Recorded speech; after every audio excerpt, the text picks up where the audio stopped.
What's happening YouTube? Welcome back. Now parts have been arriving thick and fast over the last few days for Project TT, some of which are clearly behind me. And we are going to be doing some work today, but we're not fitting the tyres.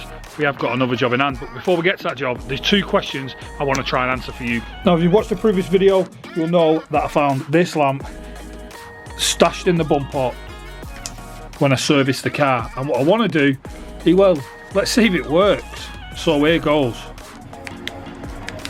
And it does, look at that, look at that. We have got ourselves, Hot Wheels wall, we have got ourselves a new working LED lamp. Now if you don't know what Project TT is a Mark II Audi TT that I bought from a scrapyard that I've been fixing up to try and get back on the road. And in a recent video where I revealed everything that's wrong with this TT, one of the things that was wrong was that the ignition, the keys, does not unlock the car, but the little LED does not flash. And I said in the video I was hopeful that it was just as simple as a battery. So we're going to start this video by changing the battery in the key to see if that fixes the problem. So that's the back off. Here's the old battery. I don't know how well you're going to pick this up on camera. So this battery is actually different. The one that I've got for the car is a CR2032 and the one that's coming out is a CR2016. So maybe it's not worked, not because the battery's dead, but because it's completely the wrong battery. So if we put that in there,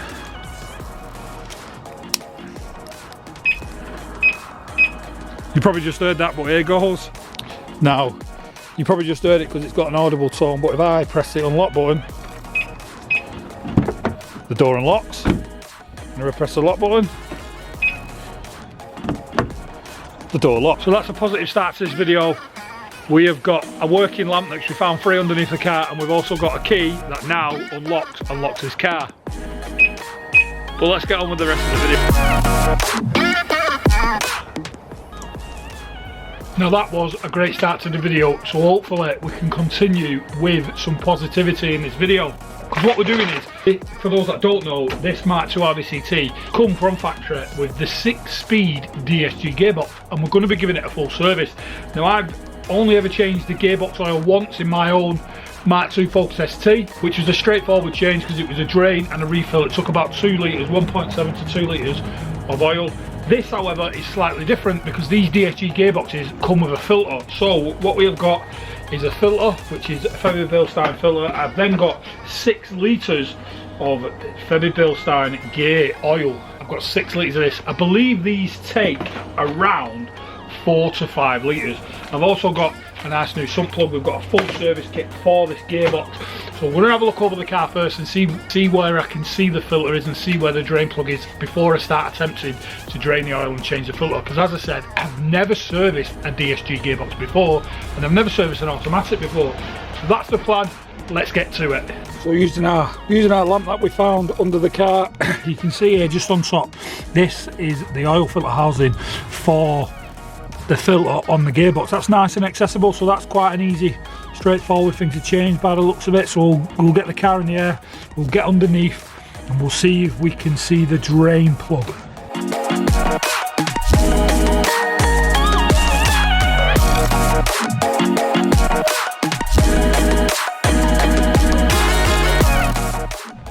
Right, so let's have a look underneath the car then. So this is our gearbox side here. Again, we're using our lamp that we found, and it looks like to me the drain plug is located just there, which is an Allen key bolt, which again doesn't look too inaccessible. So I think there is only one thing for it, and that one thing is, let's see if we can drain this fluid. So I'll get a mat and I'll get a bucket as well. Right, so I've got an Allen key big enough. It is quite a big Allen key, but as you can see, I'm not going to get the leverage on the Allen key, so I'm going to try and put a spanner on, which will kind of act as the lever, I hope. Oh, I think we just cracked it. Yeah, so it's now free. So if I undo it, we should begin to see some gearbox oil. That actually looks quite clean. I don't know how well the GoPro picked it up. I'll grab the other camera. This will probably pick it up a bit better. That actually looks really, really clear. So maybe it's had a change recently. before I bought the car, but we're draining it out, we're here, we might as well crack on and finish it off.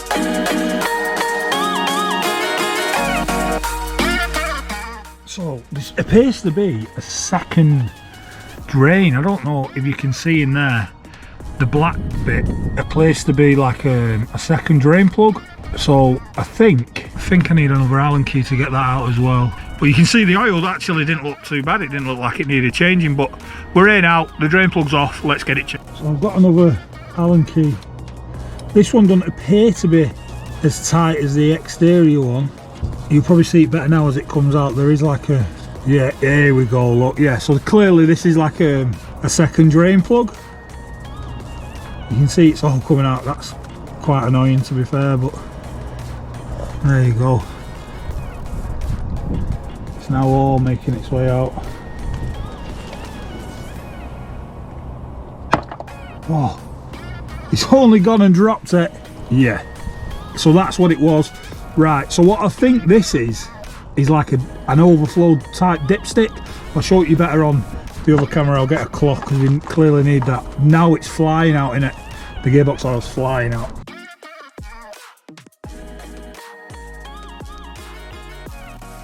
Moved up to the top of the engine. We'll see if we can get this filter housing. So the filter housing is located here. Should be able to see that. Located here. It's a 24mm, so I've got 24mm. That wasn't tight at all, which is good.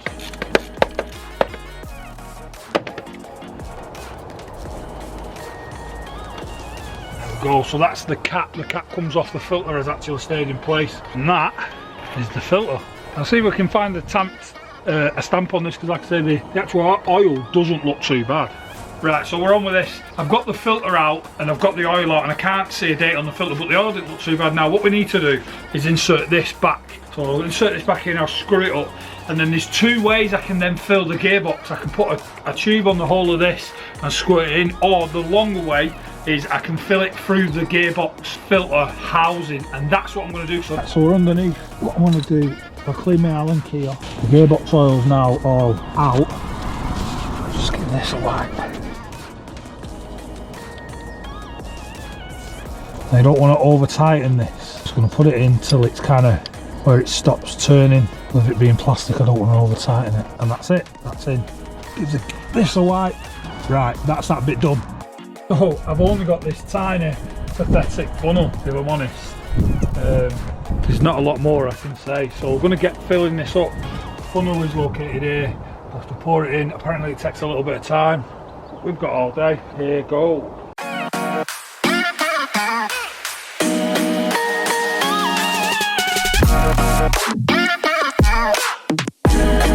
That's 1 litre down, painstakingly slow this, but 1 litre down, another 5 to go.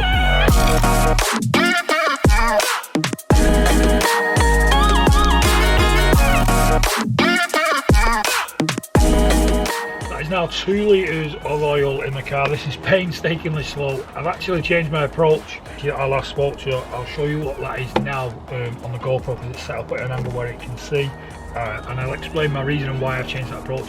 I wouldn't say it's any quicker. It's annoying, I suppose, is the easiest way to say it, but it's another litre in the car. Let's start with a third. Right, so as I said, I have changed my approach. You can see the gearbox filter housing here, where my hand is right in front of me. And I did have this little funnel slotted in the centre of it. I'd fill the funnel to the top, it would go down, but as you can see, this funnel is tiny, and that was taking a long time. So what I've been doing, that seems to be working really well, is all I'm doing is filling the housing all the way to the top, and then just allowing it to drain through the centre. This is not too much of an issue, because when the gearbox is running anyway, this effectively will fill up with oil anyway, and then we're just going to wipe down the excess around the edges before we reseal it. It's just less annoying. So let's get this topped up.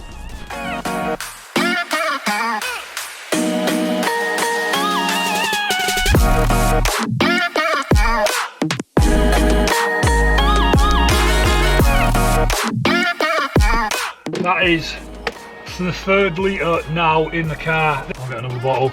This is so painstakingly slow. That's 4 litres of oil now in the gearbox. Now what? Right, so that's 5 litres of oil now in the gearbox. I'm going to put another 200 ml in, which takes us to 5.2, obviously. And then I'm going to put a little bit in the filter as well. Yeah, so we are almost there with it now. It's been frustrating to say the least. It's got even beginning to get dark up in here. Just get the old rubber off here. Just going to get a screwdriver and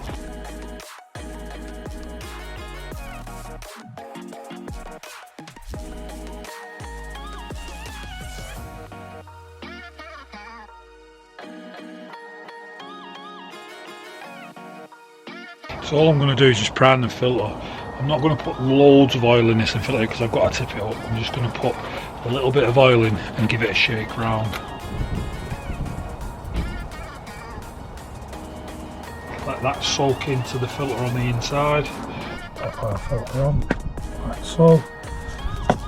Filter housing goes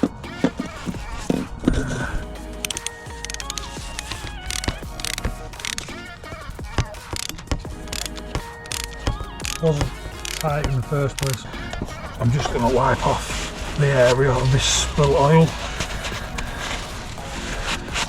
So all I'm going to do now is just fire the car up and click it into gear and allow it to kind of click through the gears and circulate the oil through the gearbox. So that's what we're going to do. A bit nervous, like I said, I've never serviced a DSG box before, so here we go.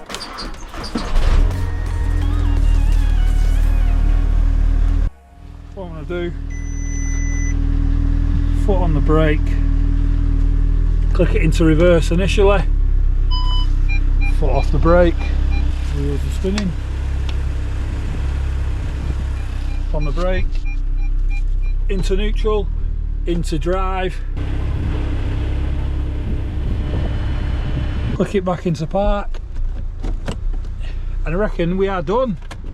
That is the gearbox service done. We've put fresh oil in, fresh filter. I don't know how long this video is going to be. Quite frustrating, this video in the long run, but we'll get onto that at the end. What I'm going to do now is I'm going to do a time lapse of me taking the car off jack stands, putting it back down on the road, and then we'll end this video.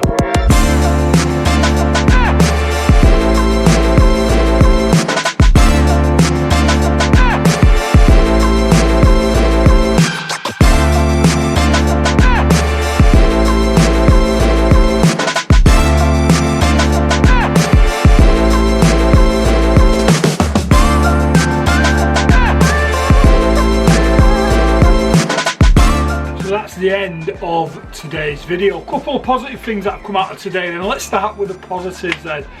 The key works and the lamp that we found under the car in the last video also worked. So they're the two positives that have come out of today. There is no kind of real negatives, if I'm honest. It's just frustrating how long it's took me to fill up this gearbox full of oil. It's took 2 hours to put 5.2 litres of oil in this gearbox. Another job ticked off the list on Project TT. If you're enjoying Project TT, make sure you press that subscribe button and comment down below. Tell me, is there an easier way of filling these gearboxes? Because who knows, I may get another DSG car in the future that'll need a gearbox service. But for now, thanks very much for watching. Make sure you stay tuned. Make sure you subscribe at the end of this video if you haven't done so already. A link to the playlist for Project TT is down below and will be on the end screen. Thanks very much for watching. I will see you on the next one. Remember, subscribe. Click here, just here now. Subscribe. Thanks.